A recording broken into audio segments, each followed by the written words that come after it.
Bonjour, je suis Jérôme Marty, directeur général de Waze pour la France. C'est le compagnon de conduite de plus d'un automobiliste sur 3. Et pour une agence média, c'est le média de la mobilité.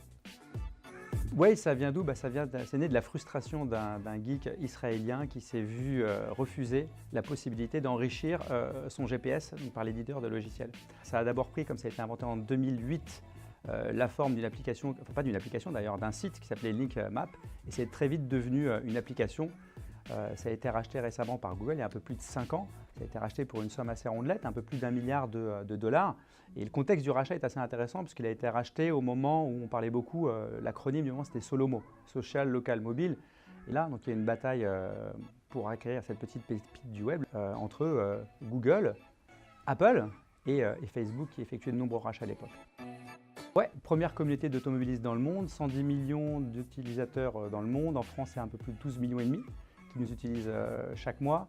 Plus de 50 000 éditeurs de cartes. On nous utilise 1h30 en moyenne par jour. Donc c'est un usage massif récurrent.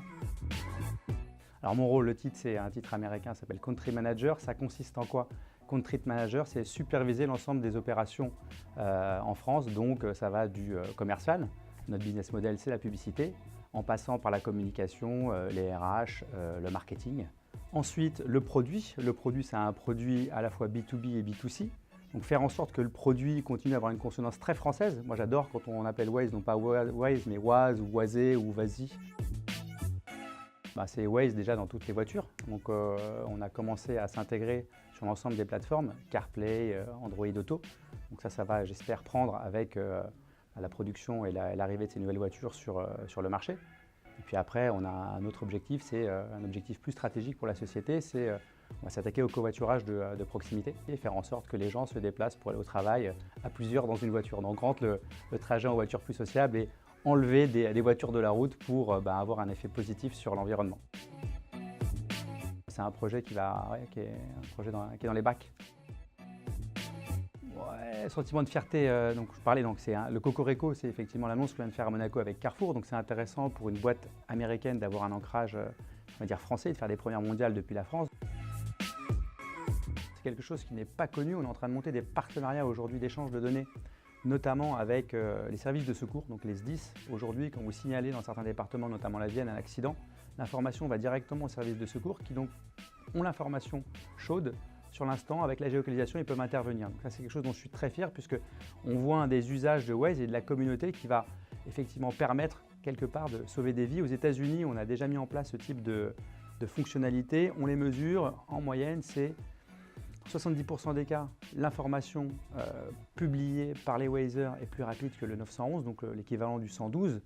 Et on réduit en moyenne le temps d'intervention de 4 minutes et demie.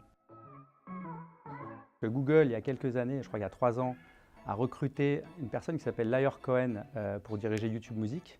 C'est une personne qui est à l'origine du mouvement hip-hop. Il a géré d'ailleurs le label Def Jam, qui est un des très très gros labels. Il dirige maintenant YouTube Music et j'ai eu l'occasion de le rencontrer et de discuter avec lui effectivement de sa carrière, des premiers concerts, du concert des Beastie Boys qu'il gérait aussi sur Paris. Enfin bref, voilà. Donc ça c'était un vrai coup de cœur perso grâce au travail. Spotify. Je suis un gros utilisateur de Spotify, j'adore l'application. Le sport, le foot plus particulièrement et la musique. Si, c'est marrant parce qu'il y a eu un moment il y a quelques années, en fait, moi j'ai vécu en Angleterre. Et en Angleterre, il y avait une pratique qui était très répandue qui s'appelle le five-a-side dans les marchés opus. Donc c'est du foot à 5 contre 5 qui a maintenant été popularisé par Urban Football ou le Five en France. J'avais eu cette idée avec un pote et mon frangin a fait tout un business plan. Voilà, je ne me suis pas lancé, j'ai été peut-être un peu bête parce que ça a bien fonctionné. Ouais.